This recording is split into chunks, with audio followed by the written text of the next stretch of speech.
You know, it's crazy to think that when we first moved into this house, there were 0 lights out here in the living room. Now, sure, there was a plug-in over there on the wall, and there were some outlets wired to that plug-in, which introduced us to the amazing world of having lamps everywhere. But as far as the ceiling goes, there were no lights. So obviously in Don't Burn the House Down style, I remedied that when I installed the ceiling fan. I wired it to the switch over here on the wall, so you can turn it on or off, and then it's controlled by a remote control. Cool, right? And the ceiling fan is great. It offers a nice adjustable light. You can change the white color on it from a dull to a bright. You can obviously turn the fan on off. It's amazing. But for a living room, it's kind of lame. But thankfully, my friends at Lumary have decided to change all that when they sent me these. These are the Lumary Smart Gimbal Recessed Lights. Now, what makes these can lights or gimbal recessed lights kind of unique is the fact that the actual light itself pivots, so you can aim it sort of like a spotlight. Now, your boy thought this was going to be an easy installation because I have can lights all over this house. I have some downstairs, I have some in the bathroom, I have some in the studio, so I thought I'd just swap a couple of those out with these and call it a day. That's not going to work. Because you see, one thing I am is smart. One thing I am not is observant. All the can lights throughout this house are 6 inches. These are 4 inches. So an easy swap in and out is not gonna happen. But then I got another idea. Why don't we put them out here? Why don't we add a little bit of romantic ambiance lighting to the living room? So that's what we're doing today. We're gonna crawl up into the attic. We're going to do a full fresh installation complete with cut and drywall of the Lumary 4-inch smart recessed lighting. So let's do it. And make sure you do yourself a favor. Don't burn the house down. What? Whoa! Ah!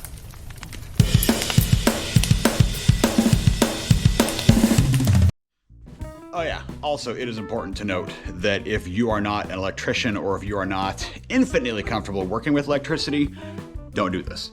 There is some pretty advanced electrical work that goes into this. If you don't already have existing wiring, you may have to run outlets, you may have to run wires, stuff like that. So I'm not going to show all that stuff on camera. I'm good at electricity, I'm not a licensed electrician, so I'm not going to show the electrical stuff in the event I happen to miss a step, although I am pretty good at it. So if you're not comfortable working with electricity, hire a professional. You don't want to burn your house down. So before we get too far into this, we should probably do everyone's favorite segment. What's in the box? What's in the box? So opening this bad boy up, we have our instruction manual. We have a cutout template. Now, this will come in handy for when we're cutting holes in the drywall. I'm not going to use this. I'm going to use a hole saw, but I will explain that to you here in a bit. And then we have 3 separate boxes in here. Now, the way these can lights wire up is in here. We have a couple of the actual lights. See how cute they are? Now these are not traditional can lights in the sense that they don't have a gigantic can hanging off the back of them, so these are a little bit easier to install to do a fresh installation. So there are 2 sets of 2 in these 2 boxes, and then in the 3rd box here, throw it, we have our junction boxes. This is where we will make our electrical connections. It will all happen inside of there. And then according to the instructions, we are supposed to install these on top of the beams in the ceiling. And then obviously the lights themselves will click into the drywall to hold them in place. These are actually pretty easy to install, all things considered.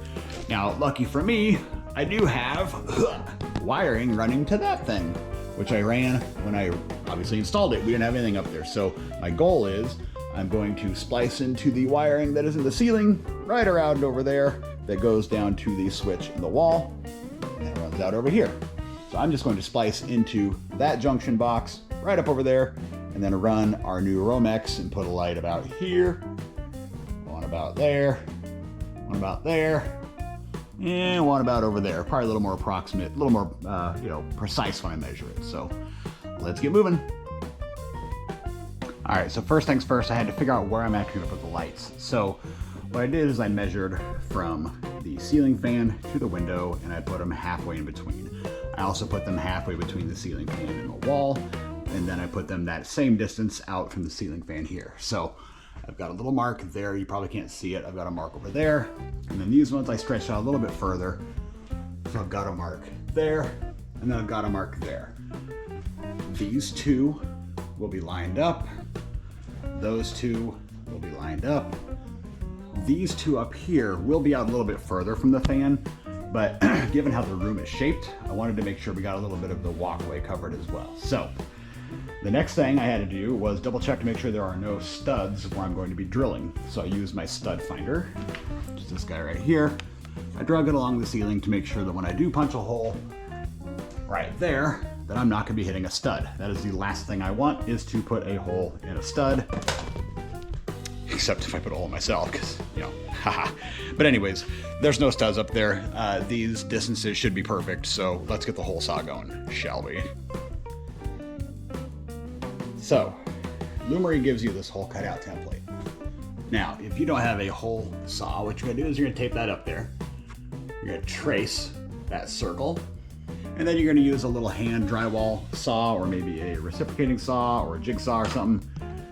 You're gonna cut that hole out. That's not what I'm gonna do. I am going to use a hole saw. Now this is a 4 1/4 inch hole saw, which is the same size as that. So that's what we're gonna do. Also, because we're gonna be drilling into drywall, if you wanna save yourself a little bit of mess, take something like this. It's just an aluminum pan. Put a little hole through it. That way when you're drilling into the ceiling, all of your drywall dust will get caught by the pan. That's the hope anyways.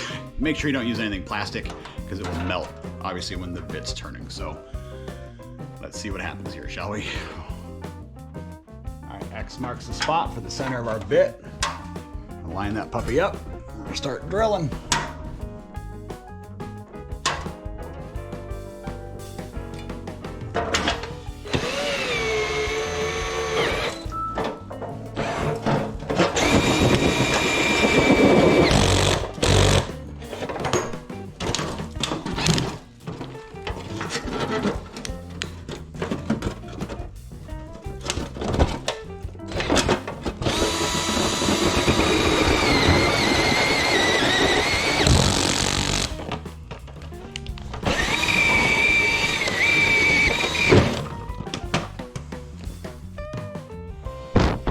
Catch all that? There's one hole, and look, it's perfectly round. All right, I'm gonna probably put some goggles on for this next bit. Maybe I should have done that in the beginning, huh? Let's get that there for you here. There, I think that went about as good as I expected. But hey, we have holes in the ceiling. And really the hole saw is 100% the way to go. It took seconds to put the holes in up there. So before we go up in the attic, I'm gonna do as much work as possible down here. So I am taking my broom handle, punching it through the sheeting on the insulation right here, going up in the middle there, and wiggling myself a little bit of room so when I get up in the attic, I can see where I'm going. Next, I'm actually going to put the lights in and push the cords up through there. I think that's the best bet. So that way when I get up in the attic, I can just grab them and then plug them in where they need to go. So 4 holes in the 4 holes, and we're actually gonna put the lights in. On the actual lights themselves, they have these little clippies that are spring-loaded, like this. That's all we do when we're installing these in here. Route our cords up, and then we're going to extend these clippies out like so. It's not like a little mouse trap. Make sure they catch the drywall, and they'll kind of just pull themselves right up to the ceiling, just like that. And then obviously these are on a gimbal, so you can turn them. And make sure, obviously, if you want these to be pointing a certain direction, that you orient them accordingly. Here. So from down below, it doesn't look too bad. All 4 of the lights are in, snug up really nice to the ceiling. That's cool. So now the next thing that we're gonna do is I did buy some Romex, which which is electrical cabling. You're not up with the words. And I'm gonna cut the lengths of Romex that I need. So I'm gonna do this down here. I'm gonna start from the wall, the first light, and then they're gonna daisy chain to the second light, to the third light, to the fourth light. That's where it will terminate. So I'm gonna cut these down here. I'm gonna pre-wire them into the boxes down here as well, so that I can just take this one big thing up and screw everything in and be done. All right, so the electrical's done up in the attic. It's wired. Now, let's see if they work. Flip the switch back here. Huzzah. I see 1, 2, 3, 4, working. Okay. I'm going to go into my Lumary app here. I'm going to add a device up here in the corner. It has found 3 devices, and I will, spoiler alert, that one is already added. I screwed up and had to go back and rewire those ones. All right, they are now being added to my Lumary app. So this is what we had for the lighting before, and obviously Rika's pretty thrilled on the couch. But just the ceiling fan, it was fine, but it definitely wasn't enough to light up the room. Now here's with the Lumarys.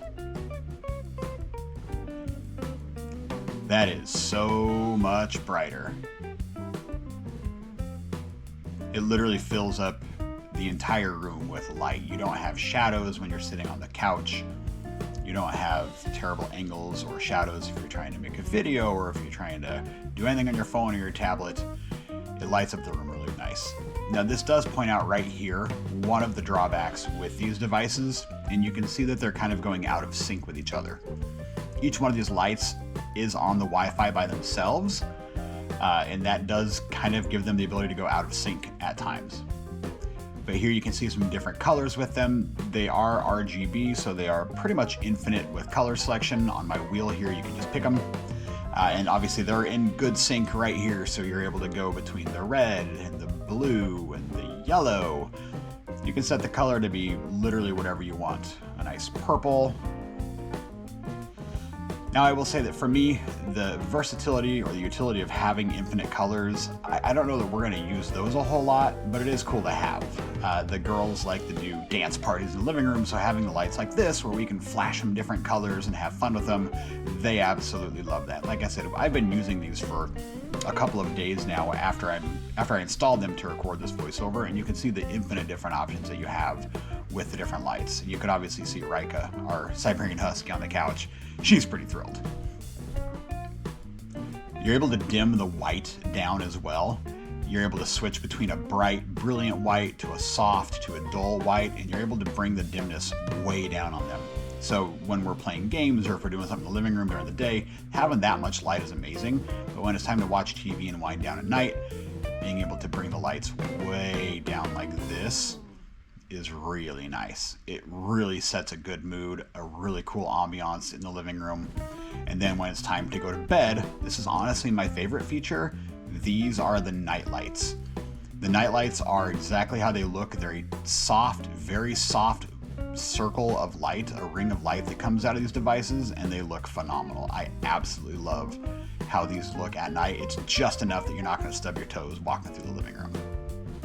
So in all my infinite wisdom, I realized I forgot to record an ending to this video, but I will say that these Lumary can lights are 100% worth it. I will put the link in the description below if you want to grab these off of Amazon. Again, for an installation, they're kind of difficult, but if you know what you're doing, they're really not that hard. Otherwise, definitely worth the money to pay to have somebody put these in because they look, they work, and they are truly amazing. So thank you so much for watching, guys, and have a great day.